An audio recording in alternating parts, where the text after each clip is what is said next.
Let's make one thing clear. I absolutely love the Zero Escape series, like a lot.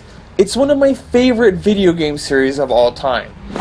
Zero Time Dilemma was a game that looked like it was never going to arrive. Despite being a hit here in North America, the second game in the series, Virtue's Last Reward, apparently didn't sell very well in Japan. For a while, it looked like the concluding entry into the series wouldn't be made at all, but thankfully, in June 2016, Zero Time Dilemma was released. The two previous games in the series were both phenomenal visual novels and some of my favorite games of all time, but does this one continue the trend? Well, despite the ending being a little lackluster and a lot of small little things being kind of off, for lack of a better word, I'm confident that this game is on the same level as the previous entries into the series and feels like an appropriate ending to one of my favorite video game series of all time. If you like the previous games in the series, or if you just want a nice, dark, complex plot, then you're in the right place. For those of you not familiar with the story of this game, you need to play the first two. Like, it's absolutely required as far as I'm concerned. I pre-ordered this game, and when I went to get it on the first day at EB Games, the GameStop counterpart here in Canada, the cashier told me, "Hey, this game looks really good. I decided to pick up a copy myself." And I said, "Oh, cool. Did you play the first two games in the series? Because it says right on the box, it's the third volume." She said, "Nope, I didn't." And I said, "Okay, good luck." Because anybody who knows this series knows that you have to play them all, otherwise it will not make sense. So, moral of the story, play the first two games if you're going to play this one. I'll do my best to avoid any spoilers outside of the first hour, so let's go. The story goes kind of like this. During an experiment to see if the effects of prolonged isolation during a simulated manned mission to Mars, 9 people are captured by Zero and imprisoned. Zero is some mysterious stranger who seems to have organized this whole kind of decision game, which is very similar to the games in the previous series, or I apologize, I guess the games within the games of the previous series, where basically there are 9 people trapped in an environment and forced to play a game, and their goal is to escape wherever they're trapped in. So the premise of this game is that there are 3 teams of 3 people, and they're each placed in different wards, and they're forced to escape a bunch of different rooms, make certain life or death situation choices, and basically try to escape. The only catch is that 6 people have to die before the remaining 3 are allowed to escape. First of all, I have to mention that this game can be beaten in about 10 minutes or so. You can get an ending within the first 10 minutes. I mean, you can escape so easily. Look, I escaped. I'm out. I won the game. I did it. Ultimate victory. I won! In all seriousness, I want to talk about these characters first. The characters in the game are the heart and soul of this one. You have 9 characters split into 3 teams. C Team is composed of Carlos, Junpei, and Akane. Carlos is a firefighter and a do-gooder. He's a very likable character, but without spoiling too much, they don't really do as much with him as I would have hoped. He comes out a little too simplistic. Also, he's Shadow the Hedgehog. Maria! Maria! Maria! Maria! Maria! Maria! Junpei's back, and his appearance really threw me off because he looks very little like he did in 999. However, I love the direction that they took with his character. He's a lot more cynical after the events of 999, but he's also a little forgiving of Akane after all that shit she put him through. Still, his character got some great development, and I was really impressed by the direction they went with him. Akane is back, but she's a little too nice and innocent overall, considering some of the aforementioned shit she pulled in earlier titles, though her true colors do come back sometimes. These 3 characters work very well together, and it's especially touching and interesting to see Junpei and Akane interact with each other, especially again after the events of the last games. The next team is the D team, led by Diana, a nurse who's basically just like Luna from the second game for certain reasons. There's not much to her character at first, but she actually has a really interesting and emotional backstory, and it's really cool to see her reaction to these horrific events since she's so naive, or at least she seems to be naive. She's accompanied by Phi and Sigma, returning characters from Virtue's Last Reward, and both of them are basically the same characters as in that game. Phi actually doesn't get that much screen time in this one, despite some major character revelations, which was kind of disappointing. Finally, there's Q-Team, including this poor kid with a ball on his head, which is about the extent of his character because he has amnesia. Yay! Again! Then you have Eric. Right off the bat, you will know that Eric is the greatest character in all of fiction. He is just an asshole and I absolutely love it. The first choice you make in this game is a 50-50 coin toss decision. And if you get it wrong, this is the first thing Eric says. It's red.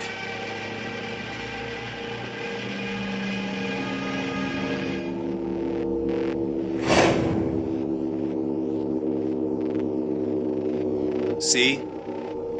Told you it was blue.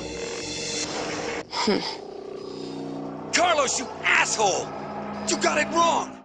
Yeah, Carlos, how could you blow that completely random choice that you had no way of working out, you asshole? Seriously, Eric is probably the most fascinating character in this game for just how insane his reactions to things can be, how terrifying he can be, how pitiful he can be, how likable he can be, and he's just a really all-around fun, unpredictable character to watch. He's really a joy. Mira is also a very interesting character, though she really got shafted in terms of character development. Like, by the end of the game, she's changed as a person, but with very little indication as to why or how. These are the 9 main characters in the game, and their interaction is what leads you through so many memorable moments, whether it's terrible violence, a beautiful little conversation, a lot of stuff. Just a quick word actually on the violence and the horror elements of this game is that I'd like to mention that there's no jump scares. And the game does a really good job of not directly showing you violence, but showing you enough to let your imagination take over. And it was perfect.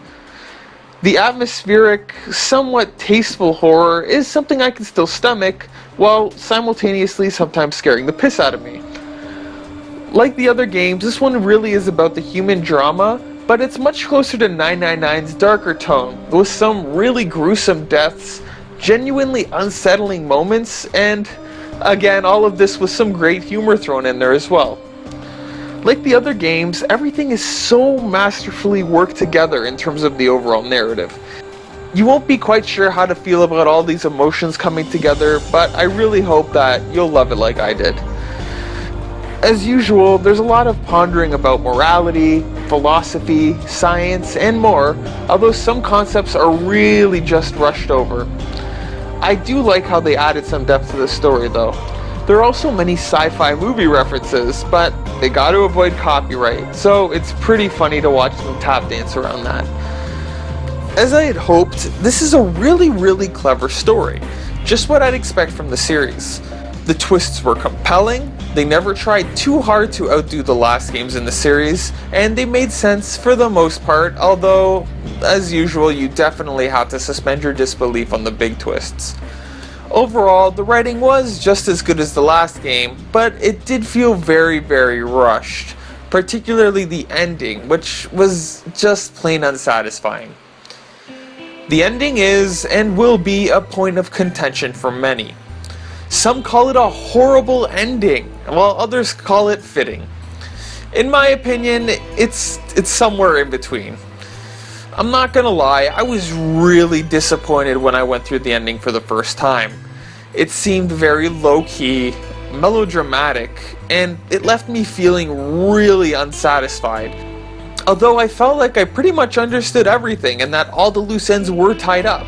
Everything was tied so well together, like thematically. And again, all the major questions were answered. and the questions that weren't answered were fine. They weren't huge pieces, and it was kind of left to the player to figure out, which is okay. After rewatching the ending a few times and reflecting on it a bit, I started to think about how this was a game that wasn't even supposed to be made.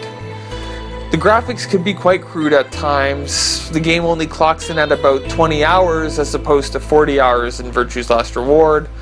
Some of the character motivations and arcs are very brief and clearly had more to them, but it's like they again ran out of time.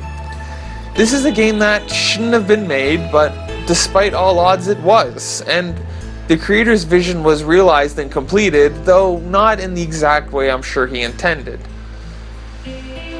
It may have a few loose ends, it may be a story that kind of misses stuff or jumps a bit around, but the vision was realized in total.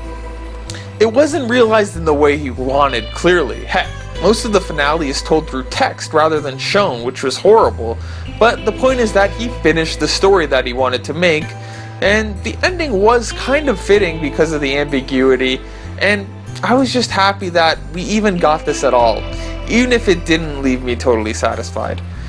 It was an ending that I began to appreciate more when I thought about how it fit into the context of the story. The story with themes of uncertainty, choices, destiny. In some ways, the way they left off the story was perfect, but I just wish they had a little more time to flesh it all out, and I might have been more satisfied. Let's get into the gameplay. Unlike the other games in the series, which were somewhat linear stories, you jump between all of these fragments, these kind of little episodes, and piece together the larger story. It is very disorienting to jump around like this because you have to figure who did what in this timeline, who's still alive in this timeline, what can I do here, what's been done, what timelines can I go back to now that I have new information. The general gameplay consists of watching cutscenes and learning more about this huge complex story and these kind of complex characters. The big feature of this game is that you have to make a lot of decisions, which have all sorts of fun and bloody consequences. And they lead to different endings, obviously. Since you had the ability to go back and immediately redo decisions, I felt like decisions often carried less weight when you were making them, but that's really the only way you can do a game like this. Also, it can be kind of tough to figure out what to do next at some points.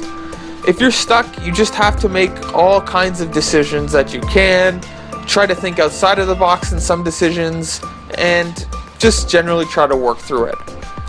Like the other titles, this game has a lot of escape the room sequences, and they are excellent. They're a solid challenge and usually tied to the plot, which I absolutely loved, and it's one of my favorite parts of the series. You get a full range of motion to explore in this one too. I wouldn't say there were any puzzles in particular that really stood out, but I don't remember hating many of them. And there was a lot of creativity, like in the pod room or the healing room. However, two things did bother me about the escape the room sequences, although it is kind of minor. There were no gold and silver files like in Virtue's Last Reward, which was one of the most interesting features from that one, and I don't know why they didn't bring it back, again, probably for time. The second thing is that the memo is absolute garbage. It's so tiny that you can't write much on it, and for some reason you have to write at a snail's pace for it to work. Just use a pen and paper or the notes section on your phone. Other than those complaints, the gameplay in this one is a really solid, healthy challenge, and it's a ton of fun. The graphics in the game are probably what threw me off the most when I first played this one. First of all, despite the other games being visual novels with mostly static character models, this game is fully animated, and it's really jarring at first.